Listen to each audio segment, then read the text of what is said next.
Hi friends, నా పేరు Surendra. Welcome back to our channel. మనల్ని అలరింప చేయటానికి వచ్చిన mat for each other success అయిందా అంటే నేనైతే ఎత్తిపోతల పథకానికే దగ్గరగా ఉన్నట్టు. ఎందుకంటే షో బాగలేదా అంటే మళ్ళీ షో బాగుంది.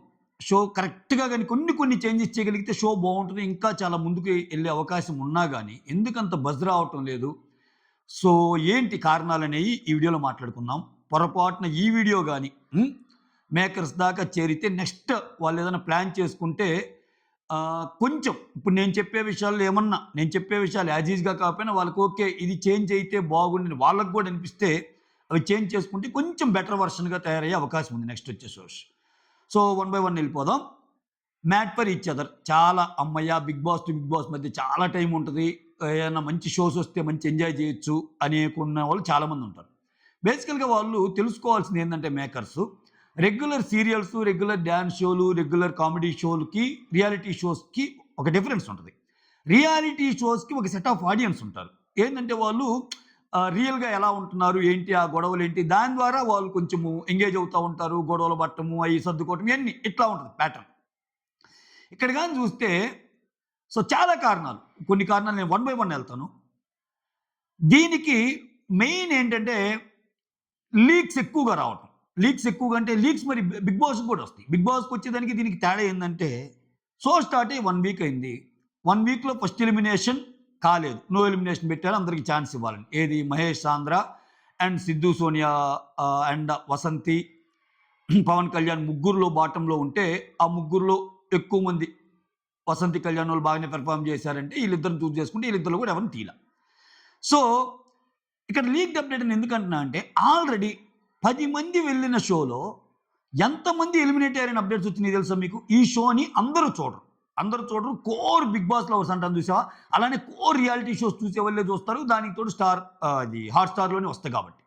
ఇక్కడ చూస్తే హరిత హరీష్ ఎలిమినేట్ అయ్యారని అప్డేట్ వచ్చింది. మహేష్ సాంద్ర ఎలిమినేట్ అయ్యారని అప్డేట్ వచ్చింది.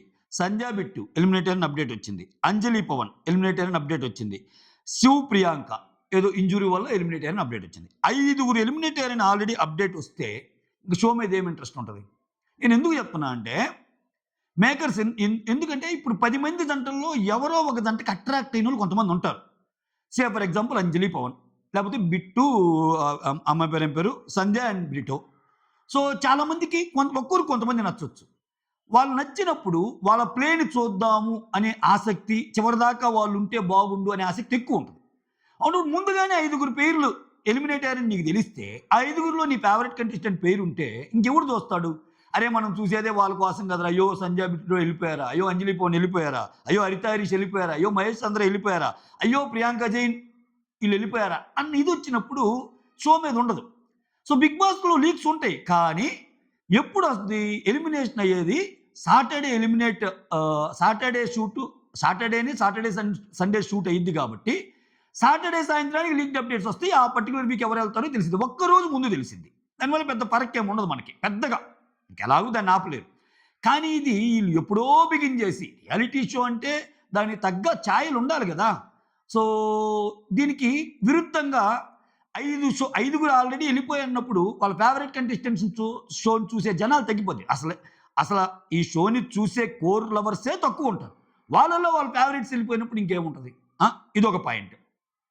నెక్స్ట్ పాయింట్ నేనేమంటున్నా అంటే జడ్జెస్. జడ్జెస్ కూడా ఏం చేస్తున్నారంటే ఫస్ట్ ఆఫ్ ఆల్ ఒక కమెంట్ చేయండి. మీకు నిజంగా జడ్జెస్ ఈ షోని చాలా ముందుకు తీసుకెళ్ళడానికి ఉపయోగపడుతున్నారా అని మీరు ఎంతమంది అనుకుంటున్నారు? నాకైతే అంటే జడ్జెస్ ఎలా జడ్జ్ చేస్తారో బయటున్న మనం కూడా జడ్జిమెంటు వీటన్నిటిని అనుకుంటాం కదా! నాకేమనిపించిందంటే ఇటువంటి షోకి మ్యాట్ ఫర్ ఈచ్ అదర్ అంటే ఒక కపుల్స్‌కి రిలేటెడ్ షోకి ఇది నా థాట్ అండోయ్!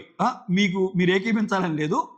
ఇప్పుడు రాజశేఖర్, జీవిత ఒక పెయిర్. ఇండస్ట్రీలో నుంచి ఎప్పటినుంచో ఉన్న ఒక పెయిర్. శ్రీకాంత్ గారు, ఊహా గారు ఎప్పటినుంచో ఉన్న పెయిర్.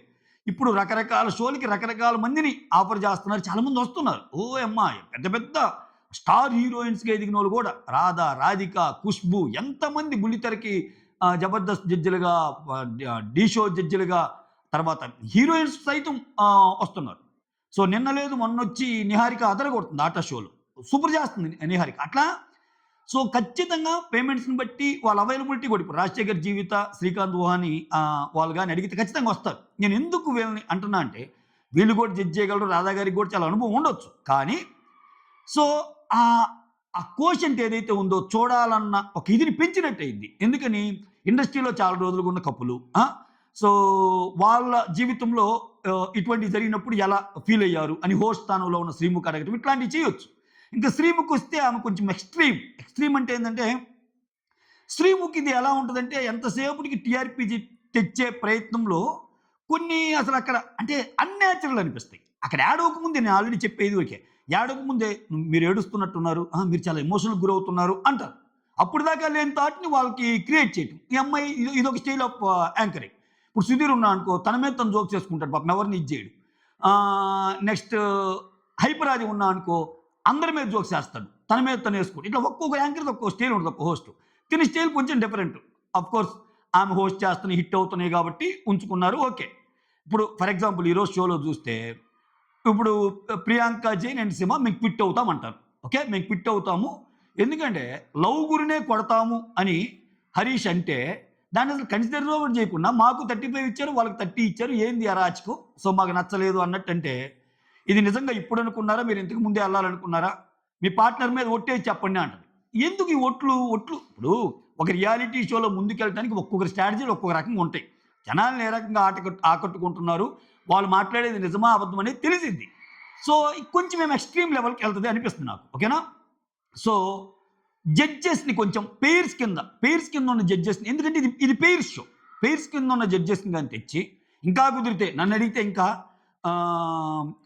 డాక్టర్ బాబు ఎవరు ఆయన పరిటాల నిరుపమ ఉంటాడు కదా డాక్టర్ బాబు వాళ్ళ వైఫ్ కానీ లేకపోతే ఇట్లా హోస్టులు కూడా ఇట్లా ఉండి ఎలాగో మసాలా ఎలా రావాలి ఆ కంటెంట్ ఎలా చేయాలి గొడవలు ఎలా ఉండాలి ఆ టీం వేరే ఉంటుందో వాళ్ళు చూసుకుంటారు ఇన్పుట్స్ ఇవ్వటమే. సో ఇట్లాగని చేస్తే ఇంకొంచెం ముందుకెళ్ళి అంటే కొంచెం ఫ్రెష్ లుక్ వచ్చేదేమో. శ్రీకాంత్ ఓహా గారు రాజశేఖర్ గారు జీవిత గారు ఉండి అసలు వాళ్ళిద్దరికి ఇండస్ట్రీలో చాలా మంచి పేరుగా ఇది ఉంది ఇన్ని సంవత్సరాల నుంచి. ఏమి జీవిత అలా చేశారు వీళ్ళు అని అంటే జీవిత గారు మళ్ళీ ఏదో చెప్పటం. అలానే ఓహా గారు అసలు శ్రీకాంత్ ఓహా గారి ఫ్యామిలీ లైఫ్లో ఇన్ని సంవత్సరాలు ఉన్నప్పుడు వాళ్ళ యొక్క ఎక్స్పీరియన్సెస్ షేర్ చేసుకోవటం కొత్తగా అనిపించేదేమో అనిపించింది నాకు. సో కొంచెం న్యూ ఫేసెస్గా ఉండేయేమో ఈ షో ఇంకొంచెం ముందుకెళ్ళేదేమో అని నాకు అనిపించింది. అందుకే తమ్నేల్ మీద వాళ్ళు పిక్స్ పెట్టడానికి రీజన్ అదే. సో అది నెంబర్ 3. సో ఇప్పుడు రియాలిటీ షో అంటే ఆ ఛాయలు కనపడాలి. ఇప్పుడు ఏంటి వీళ్ళు ఏం చేస్తున్నారు ఎవ్రీడే వచ్చే షోలో 1 అవర్ దీంట్లో కూడా విపరీతమైన బ్యాక్గ్రౌండ్ మ్యూజిక్. ఇప్పుడు జనరల్గా వాళ్ళు మాట్లాడుకుంటున్నట్టు చూపిస్తే ఎటువంటి మ్యూజిక్ లేకుండా న్యాచురల్గా ఉంటుంది ఓకే. తర్వాత వీకెండ్ నువ్వు 2 రోజులు విపరీతమైన మ్యూజిక్ వేసుకో ఏమన్నా వేసుకో జడ్జెస్ వస్తారు వాళ్ళ మాటలు ఉంటాయి వాళ్ళు ప్లే చేయమంటారు వీడియోలు బామ్ అని ఏవో ఉంటాయి అవన్నీ మీరు వీకెండ్ వేసుకోవచ్చు. బట్ వీక్ డేస్ వేసే షోలో అయినా విపరీతమైన బ్యాక్గ్రౌండ్ మ్యూజిక్లు పెట్టడం వల్ల ఎక్కువ ఇదైపోతుందేమో సో ఆ ఫ్లేవర్ కనపడటం లేదేమో అన్నది ఒకటి. ఇంకోటి ఏంటంటే ఇదొక కారణం. నాకు ఇంకో కారణం ఏమనిపిస్తుందంటే ఈరోజు చూశాను నేను ముగ్గురు కపుల్కి ఒక టాస్క్ పెట్టినప్పుడు గెలిచిన టాస్క్కి 25 మార్క్స్. ఆ 25 మార్క్స్లో కూడా ఈచ్ వన్ ఇదేంది చివరికి గెలిచేది ఒకే ఒక్క పేరు. సో అక్కడ గ్రూప్ అన్న పేరుకే కానీ ఇప్పుడు ముగ్గురు కలిసి ఒక టాస్క్ని ముందుకు తీసుకెళ్లారంటే ఆ గెలిచిన వాళ్ళలో కూడా సపోజ్ 25 మార్క్స్ మీరు షేర్ చేసుకోండి అంటే ఒకరు 8 ఒకరు 7 ఒకరు 10 అట్లా షేర్ చేసుకున్నాను గొడవలు ఎక్కువ రావడానికి ఛాన్స్ ఉంటుంది. సో వీళ్ళు ఏం చేశారు అలానే షేర్ చేసుకున్నారు ఒక్కొక్కరు నేను కొంచెం తక్కువ పెర్ఫామ్ చేశా కదా నాకు ఇన్ని మార్క్స్ నువ్వు కొంచెం ఎక్కువ పెర్ఫామ్ చేసావు కదా నీకు ఇన్ని మార్క్స్ ఇట్లా. అసలు హరిత హరీష్ గారు అయితే ఒక స్టెప్ ముందుకేసి ఆయన బాగా చేశారు నేను 10 ఇచ్చినా నో నేను మీకు గిఫ్ట్గా ఇస్తున్నా అని చెప్పి ఆయన జాను అండ్ భాను వాళ్ళకి 10 ఇస్తాడు. సో అది చూసే వాళ్ళు కొంచెం డ్రమాటిక్గా అనిపిస్తుంది. ఏంద్రా స్వామి ఇతను అల్టిమేట్గా ఎవరు గెలవాలని వచ్చినప్పుడు ఇతను 10 వాళ్ళకి ఇచ్చాడు వాళ్ళు ఇతను ఆటను గమనిస్తున్నప్పుడు అటువంటివన్నీ గమనిస్తారు. ఎందుకంటే దీనికి ఓటింగ్ ప్యాటర్న్ లేదు. ఇప్పుడు ఓటింగ్ ప్యాటర్న్ ఉండాలంటే రియాలిటీ షో అది కరెక్ట్గా జరగాలి. ఎందుకని ఓట్లు వేసే టైంకి 4-5 వారాలు ముందు వెళ్తుంటే ఓటింగ్ ప్యాటర్న్ ఎలా పెడతారు. సో ఇంకో అప్డేట్ కూడా ఉంది నాకు 5-6 వారాల తర్వాత ఓటింగ్ ప్యాటర్న్ పెట్టబోతున్నారని. 5-6 వారాల తర్వాత ఓటింగ్ ప్యాటర్న్ పెడితే ఎలా పెడతారు షో ఏమో చాలా ఇన్ అడ్వాన్స్ జరుగుతుంటే ఓటింగ్ ప్యాటర్న్ అప్పటికప్పుడు ఎలా పెడతారు. సో అది కొంచెం కష్టమైన ఇదే. అప్పుడు ఏం చేయాలి షో జరుగుతున్న టైము రియల్ టైంకి దగ్గరగా ఉండాలి 1 డే గ్యాప్తో డిఫర్డ్ లైవ్ గ్యాప్తో. అలా ఉందా అలా లేదు ఓకేనా. సో ఇదొక కారణం. ఇలా ఉన్న నేనేమంటున్నా అంటే ఇప్పుడు ఒక్కో టీంకి 25 మార్కులు ఇచ్చి మీరు షేర్ చేసుకోండి అంటే అక్కడ గొడవలు వస్తాయి. ఇప్పుడు ముగ్గురు ఎంత టాస్క్ని ముందుకు తీసుకెళ్ళినా నేను ఎక్కువ తీసుకెళ్ళాను నేను అంటం వల్ల గొడవలు వస్తాయి. వాళ్ళ ముగ్గురు గొడవల మధ్యలో ఎవరు ఎలా తీసుకున్నారు ఏంటి అనేది ఫైనల్‌గా ఆహ్, ఉంటది. ఇక్కడ ఏం చేశారు? ఈ జడ్జెస్ ఏం చేశారు? మీరు సరిగ్గా పాయింట్స్‌ని ఇది చేసుకోవటం లేదు కాబట్టి, సో ముగ్గురికి 3 25లు ఇచ్చేస్తున్నాం. 25, 25, 25. అట్లాంటి సెకండ్ వచ్చినోళ్ళకి 20, 20, 20. థర్డ్ వచ్చినోళ్ళకి 10, 10, 10. తర్వాత వచ్చినోళ్ళకి 5, 5 అట్లా పెట్టి. అట్లా పెట్టడం వల్ల ఏమైద్దంటే, వస్తే అందరికి వస్తది. లేకపోతే రాదు అన్నట్టుంటది. సో, టీమ్‌లో గూడా అంటే గ్రూప్‌లో గూడా ఇండివిడ్యువల్ పెర్ఫార్మన్స్ చూడాలనుకుంటే జడ్జెస్ అంటే గ్రూప్‌లో గూడా ఇండివిడ్యువల్ పెర్ఫార్మన్స్ చూడాలనుకుంటే జడ్జెస్ ఆ మార్కులను వాళ్ళకే ఇచ్చి మీరు ఎవరిలో మీ గ్రూప్‌లో గూడా ఒకరుంటారుగా బాగా ముందుకు తీసుకెళ్ళినోళ్ళు వాళ్ళకి ఎక్కువ మార్కులు ఇచ్చుకోండి అని పెడితే అక్కడ గొడవలవుతాయి. ఆ ఎపిసోడ్‌కి కొంచెం రసవత్తరంగా ఉంటది. ఏమో నాకైతే రియాలిటీ షోస్‌ని చూసే ఆడియన్స్ ఇలానే ఉంటారు. సో, అలా చేయకుండా సో, ముగ్గురు ఆడారు గదా! ముగ్గురు ఈక్వల్ మార్క్స్ ఇచ్చుకోండి అన్నట్టు చెప్పటం వల్ల ఆ ఇది తగ్గిపోద్ది. ఇంకొకటేందంటే ఇక్కడ మీకు గుర్తుంటే 'బిగ్ బాస్' లాంటి షోలో గ్రూప్ గేమ్ ఆడుతున్నారు. ముగ్గురు, నలుగురిని కలిసి ఒకరినే టార్గెట్ చేస్తున్నారు. దీనివల్ల ఇదైపోతుంది. మీరు ఎంతమంది టార్గెట్ చేసినా మాకేం ఫరక్ పడదు. అల్టిమేట్‌గా నన్ను చూస్తుంది. నన్ను జడ్జ్ చేయాల్సింది ఆడియన్స్ అనే ఒక ధైర్యం కంటెస్టెంట్‌కి ఉంటది. అర్థమవుతుందా? వేరాజ్ ఈ షోకొచ్చేసరికి ఏమైద్దంటే ఆ ధైర్యం లేదు. ఎందుకని? ఈరోజు చూస్తే ఒక జడ్జెస్ ఏమో 50 మార్క్స్‌కి ఇచ్చేశారు. మిగిలినోళ్ళు ఏం చేశారు? మిగిలిన అంటే ఒక కంటెస్టెంట్‌ని జడ్జ్ చేయాల్సింది కూడా మిగిలిన 9 మంది కంటెస్టెంట్స్. సో, వాళ్ళ ఎవరికి నచ్చింది అంటే ఒక్కో కంటెస్టెంట్‌ని పిలవటం, నీకు రియల్ ఎవరు? ఫేక్ ఎవరు? అని చెప్పమంటాం. చెప్పమన్నప్పుడు ఓవరాల్‌గా ఎవరికి ఎన్ని పాయింట్స్ అని చెప్పమంటాం. సో, ఇక్కడ ఎగ్జాక్ట్‌లీ ఇక్కడే నేను మాట్లాడాలనుకుంది. 10 మంది పెయిర్స్‌లో ఒక నలుగురు, ఐదుగురు పెయిర్స్ క్లోజ్ అబ్బా! ఆ! ఆ ఐదుగురు పెయిర్స్‌కి ఒకరు నచ్చటంలా. అరే! వాళ్ళని టార్గెట్ చేద్దాం అనుకున్నాం. ఓకేనా? ముందుగా పంపియాలనుకున్నారనుకుంటే వాళ్ళందరూ కలిపి ఒకరికి ఫేక్ ఇచ్చారు. ఒక నలుగురు, ఐదుగురికి ఒకరంటే ఇష్టం. వాళ్ళందరూ కలిపి వాళ్ళు రియల్ ఇచ్చారు. దీనివల్ల ఏమైద్దంటే, దీనివల్ల ఏమైద్దంటే సో, మనకి తెలియకుండానే డెసిషన్ మేకింగ్ అనేది పెయిర్ చేతుల్లోకెళ్ళిపోతుంది. ఆ పెయిర్ చేతుల్లోకి ఎప్పుడైతే ఎళ్తదో డెసిషన్ మేకింగ్ అప్పుడు ఆ ఆటని వాళ్ళ యొక్క దాన్ని డిసైడ్ చేసేది పెయిర్సే అవుతారు. ఇప్పుడు ఎగ్జాక్ట్‌గా మనం ఏదైతే అనుకుంటున్నామో 'బిగ్ బాస్' షోలో నలుగురు కలిపి ఒకరిని నామినేట్ చేశారు పాపం గదరా అని. ఇక్కడేంది? ఇక్కడ వీళ్ళే ఓట్లివ్వటము వీళ్ళే. విచిత్రమేంటంటే బాటమ్ 3లో ఉన్నోళ్ళు గూడా ఎవరెక్కువ సేవ్ చేయాలి, ఎవరెక్కువ వెళ్ళిపోవాలని డిసైడింగ్ ఫ్యాక్టర్ గూడా వాళ్ళే అవుతున్నారు. అట్లాంటి అవ్వటం వల్ల ఒక వ్యక్తిని తీసేసేది, ఒక వ్యక్తిని ఉంచేది గూడా కంటెస్టెంట్సే అవుతున్నారు. That is the major drawback అని నేను అనుకుంటున్నా. ఎందుకంటే సో, అట్‌లీస్ట్ జడ్జెస్ అన్నా, లేపోతే ఆ జడ్జెస్ కూడా పారదర్శకంగా ఉంటే. అందుకని ఇది అవుతుంది. ఇవన్నీ కారణాలు ఎత్తిపోతల పథకానికి. సో, ఇవన్నీ మార్చుకొని ముందుకెళ్తే మంచి షో. నిజంగా ఈరోజు అంటే నేను కొన్ని చూసా. నిజంగా నాకు నచ్చినియి. లవ్ గురు అనే అతను కొంచెం అవసరమైనయి చెప్పటం గాని, వాళ్ళు రియల్ లైఫ్‌లో జరిగిన కొన్ని ఇది గాని, హరీష్ అండ్ హరిత హరీష్ వర్సెస్ నటరాజు గారికి జరిగిన ఇది గాని, నటరాజు గారు అండ్ ఆహ్, అంజలి పవన్‌కి వాళ్ళిద్దరికి పడదు గదా! ఎందుకు పడదు? వాళ్ళకి బయట నుంచే గొడవలున్నాయని చాలా మందికి తెలుసు. ఆ గొడవలకు రీజన్ ఎగ్జాక్ట్‌లీ ఈరోజు షోలో చెప్తాడాయన. ఏం చెప్తాడు? నా బిడ్డని నేను ఎవరికీ చూపియకూడదనుకున్నాను. సో, నా బిడ్డ పుట్టిన వెంటనే ఆమె లాగ్‌లో పెట్టుకుంది నా బిడ్డని. అది నాకు కోపం అని చెప్తాడు. ఆమె దానికి క్లారిఫికేషన్ ఇస్తది. సో, అలా చేయటం కొంచెం తప్పే. కాకపోతే మేము ఫేస్ చూపియలేదు బాబుది అది ఇది. నేను నీతుతో కూడా మాట్లాడాను దీని గురించి. నాకు రికార్డింగ్ కూడా ఇప్పటిదాకా ఉంది అని చెప్పటం ఇయన్నీ కొంచెం ఇంకా హరిత హరీష్ అంటే చెప్పబల్లే. ఆయనకి షో ఎట్లా ఉపయోగపడిద్ది, ఏంటి అనేది పక్కన పెడితే షోకి మాత్రం అతను ఎప్పుడు ఉపయోగపడతాడు. అంటే అతను 'బిగ్ బాస్‌లో' ఉన్నా, ఇంకోటున్నా ఖచ్చితంగా చెప్పా కదా! ఇక్కడ కాంటెంట్ ముఖ్యం. అది పాజిటివ్ కాంటెంటా? నెగెటివ్ కాంటెంటా? ఓకే. ఎక్కువ నెగెటివ్ కాంటెంట్ చుట్టే రివాల్వ్ అవుద్ది యాక్చువల్‌గా. ఓకే. పాజిటివ్ కాంటెంట్ అయితే వాడు మంచోడురా అంటాం అంతే. నెగెటివ్ కాంటెంట్ అంటే ఆళ్ళేంది ఇట్ట మాట్లాడారు, అదేంది, ఇదేంది, ఆ పాయింట్ తప్పు గదా! ఈ పాయింట్ తప్పు గదా! దాన్నసలు పోస్ట్ మార్టం చేసి ఆ విషయాన్ని విపరీతంగా చర్చించుకొని జనాల్లోకి తీసుకెళ్ళి అందుకే నెగెటివ్‌గా ఉండేవోళ్ళు కూడా చాలా రోజులు ఉండడానికి రీజన్ అదే. సో, వాళ్ళకి ఆ షో ఉపయోగపడిద్దో లేదో పక్కన పెడితే, వాళ్ళు మాత్రం షోకి అవసరం. సో, ఇప్పుడు అట్లా ఇంక 'హరిత హరీష్' లేకపోతే ఏందిరా జూసేది? ఆయన ఎలిమినేట్ అయ్యాడా? అని కొంతమందికి ఆల్రెడీ ముందే అప్‌డేట్ రావటం వల్ల ఎలా పెరిగిద్ది ఇంక షో మీద? పెరిగిద్దా? సో, ఇది నేను చెబుతుంది. సో, ఎలిమినేషన్‌లు 10 మందిలో 5 ఎలిమినేషన్‌లు ముందే తెలిస్తే నీకు, ఒక వారం అయిపోయేసరికి ఇంకది ఎట్లా ఎళ్తదింక? ఖచ్చితంగా ఎత్తిపోతల పథకమే గదా! ఈ జడ్జెస్ గూడా ఏందంటే, ఖచ్చితంగా వాళ్ళకి టైం ఉండదబ్బా! నార్మల్ ఆడియన్సే చూడటంలా ఆ షోని. ఇంక జడ్జెస్ చూసి అంత చెప్తారా? వాళ్ళు గూడా నువ్వు ఆ కన్వర్జేషన్‌లో వాళ్ళతో అన్నావు గదా! సో, అది ఏమన్నావు అని అంటున్నారు. అంటే మనకు క్లియర్‌గా అర్థమవుతుంది. వాళ్ళు ఇన్‌పుట్స్ ఇచ్చారు, ఈళ్ళేదో అడుగుతున్నారు అని.